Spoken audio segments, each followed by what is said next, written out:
The Secret Garden by Frances Hodgson Burnett. Chapter 20. I shall live forever and ever and ever.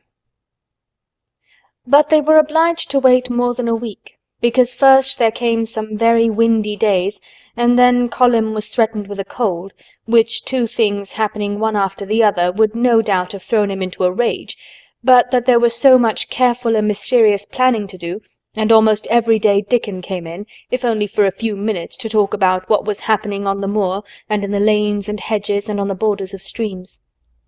The things he had to tell about otters and badgers and water-rats' houses, not to mention birds' nests and field-mice in their burrows, were enough to make you almost tremble with excitement when you heard all the intimate details from an animal charmer, and realized with what thrilling eagerness and anxiety the whole busy underworld was working.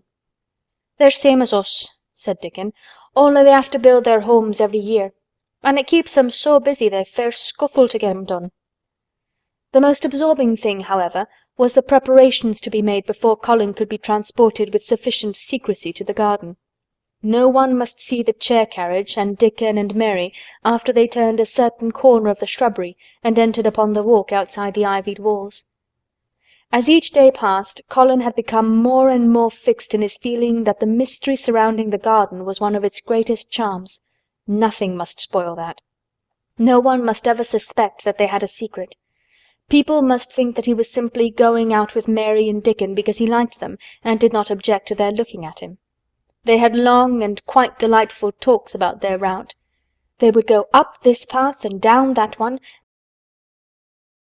and cross the other, and go round among the fountain flower-beds as if they were looking at the bedding-out plants the head gardener, Mr. Roach, had been having arranged.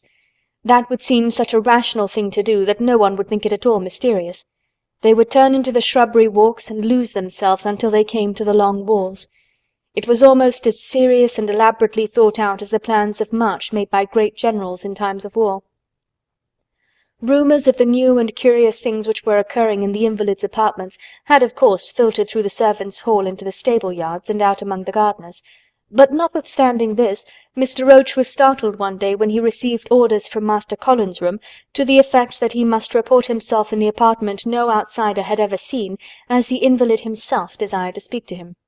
"Well, well," he said to himself as he hurriedly changed his coat, "what's to do now? His Royal Highness that wasn't to be looked at, calling up a man he's never set eyes on." Mr. Roach was not without curiosity.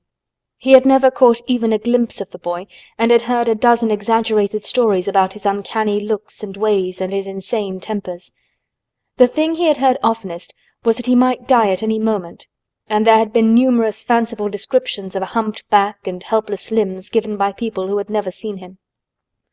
"Things are changing in this house, Mr. Roach," said Mrs. Medlock, as she led him up the back staircase to the corridor onto which opened the hitherto mysterious chamber. "Let's hope they're changing for the better, Mrs. Medlock," he answered. "They couldn't well change for the worse," she continued, "and queer as it all is, there's them as finds their duties made a lot easier to stand up under. Don't you be surprised, Mr. Roach, if you find yourself in the middle of a menagerie and Martha Sowerby's Dickon more at home than you or me could ever be." There really was a sort of magic about Dickon, as Mary always privately believed. When Mr. Roach heard his name he smiled quite leniently. "He'd be at home in Buckingham Palace or at the bottom of a coal mine," he said. "And yet it's not impudence either. He's just fine, is that lad." It was perhaps well he had been prepared, or he might have been startled. When the bedroom door was opened, a large crow, which seemed quite at home perched on the high back of a carven chair, announced the entrance of the visitor by saying "Caw! Caw!" quite loudly. In spite of Mrs. Medlock's warning, Mr. Roach only just escaped being sufficiently undignified to jump backward. The young Rajah was neither in bed nor on his sofa. He was sitting in an armchair, and a young lamb was standing by him shaking its tail in feeding lamb fashion as Dickon knelt giving it milk from its bottle.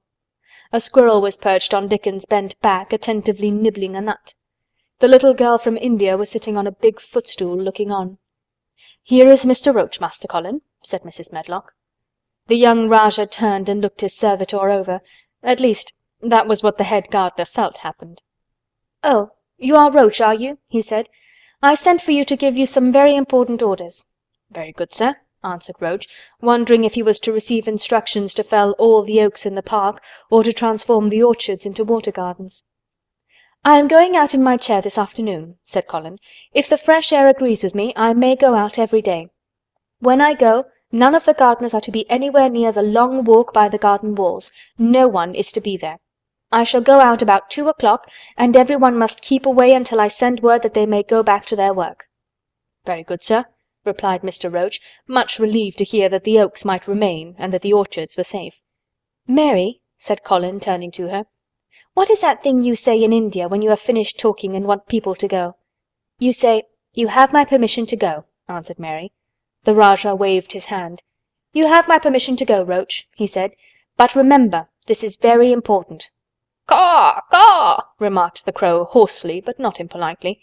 "Very good, sir. Thank you, sir," said Mr. Roach, and Mrs. Medlock took him out of the room. Outside in the corridor, being a rather good-natured man, he smiled until he almost laughed.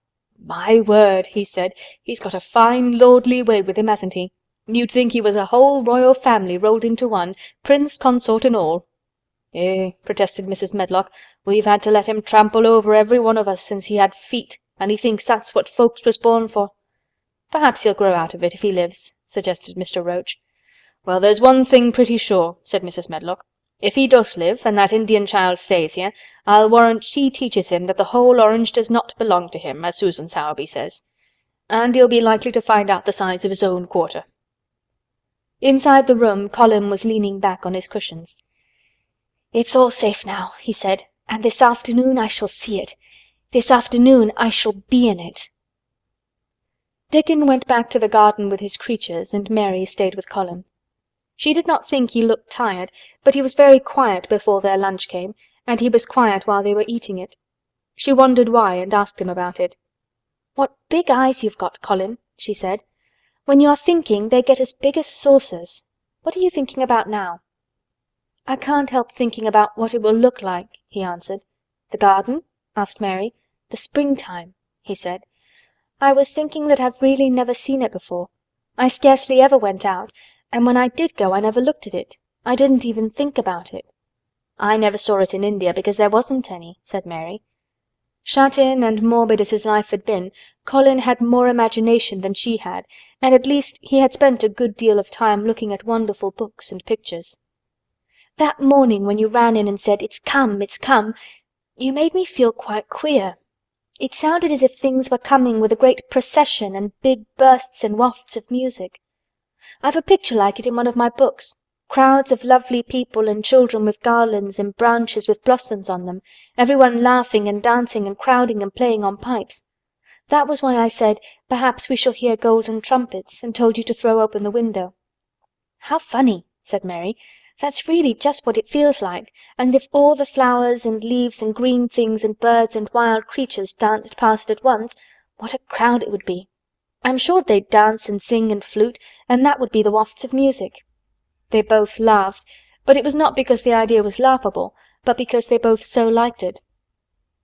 A little later the nurse made Colin ready. She noticed that instead of lying like a log while his clothes were put on, he sat up and made some efforts to help himself, and he talked and laughed with Mary all the time. "This is one of his good days, sir," she said to Dr. Craven, who dropped in to inspect him. "He's in such good spirits that it makes him stronger." "I'll call in again later in the afternoon, after he has come in," said Dr. Craven. "I must see how the going out agrees with him. I wish," in a very low voice, "that he would let you go with him." "I'd rather give up the case this moment, sir, than even stay here while it's suggested," answered the nurse with sudden firmness. "I hadn't really decided to suggest it," said the doctor with a slight nervousness. "We'll try the experiment. Dickon's a lad I'd trust with a newborn child." The strongest footman in the house carried Colin downstairs and put him in his wheeled chair near which Dickon waited outside. After the manservant had arranged his rugs and cushions, the Rajah waved his hand to him and to the nurse. "You have my permission to go," he said, and they both disappeared quickly, and it must be confessed giggled when they were safely inside the house. Dickon began to push the wheeled chair slowly and steadily. Mistress Mary walked beside it, and Colin leaned back and lifted his face to the sky. The arch of it looked very high, and the small snowy clouds seemed like white birds floating on outspread wings below its crystal blueness. The wind swept in soft, big breaths down from the moor, and was strange, with a wild, clear, scented sweetness. Colin kept lifting his thin chest to draw it in, and his big eyes looked as if it were they which were listening instead of his ears. "There are so many sounds of singing and humming and calling out," he said. "What is that scent the puffs of wind bring?" "It's the gorse on the moor that's opening out," answered Dickon. The bees are at it wonderful today." Not a human creature was to be caught sight of in the paths they took. In fact, every gardener or gardener's lad had been witched away. But they wound in and out among the shrubbery and out and around the fountain beds, following their carefully planned route, for the mere mysterious pleasure of it. But when at last they turned into the long walk by the ivied walls, the excited sense of an approaching thrill made them, for some curious reason they could not have explained, begin to speak in whispers. "This is it," breathed Mary. "This is where I used to walk up and down and wonder and wonder." "Is it?" cried Colin, and his eyes began to search the ivy with eager curiousness. "But I can see nothing," he whispered. "There is no door." "That's what I thought," said Mary. Then there was a lovely breathless silence, and the chair wheeled on. "That is the garden where Ben Weatherstaff works," said Mary. "Is it?" said Colin. A few yards more and Mary whispered again. "This is where the robin flew over the wall," she said. "Is it?" cried Colin. "Oh, I wish he'd come again." "And that," said Mary with solemn delight, pointing under a big lilac bush, "is where he perched on the little heap of earth and showed me the key." Then Colin sat up. "Where? Where? There?" he cried, and his eyes were as big as the wolf's in Red Riding Hood, when Red Riding Hood felt called upon to remark on them. Dickon stood still, and the wheeled chair stopped. "And this," said Mary, stepping onto the bed close to the ivy, "is where I went to talk to him when he chirped at me from the top of the wall. And this is the ivy the wind blew back," and she took hold of the hanging green curtain. "Oh, is it? Is it?" gasped Colin. "And here is the handle, and here is the door. Dickon, push him in quickly." And Dickon did it, with one strong, steady, splendid push. But Colin had actually dropped back against his cushions, even though he gasped with delight, and he had covered his eyes with his hands and held them there, shutting out everything until they were inside, and the chair stopped as if by magic, and the door was closed. Not till then did he take them away and look round and round and round as Dickon and Mary had done. And over the walls and earth and trees and swinging sprays and tendrils the fair green veil of tender little leaves had crept, and in the grass under the trees and the grey urns in the alcoves, and here and there everywhere were touches or splashes of gold and purple and white, and the trees were showing pink and snow above his head, and there were fluttering of wings and faint sweet pipes and humming and scents, and the sun fell warm upon his face like a hand with a lovely touch. And in wonder Mary and Dickon stood and stared at him. He looked so strange and different, because a pink glow of colour had actually crept all over him, ivory face and neck and hands and all. "I shall get well! I shall get well!" he cried out. "Mary, Dickon, I shall get well! And I shall live forever and ever and ever!" End of chapter 20.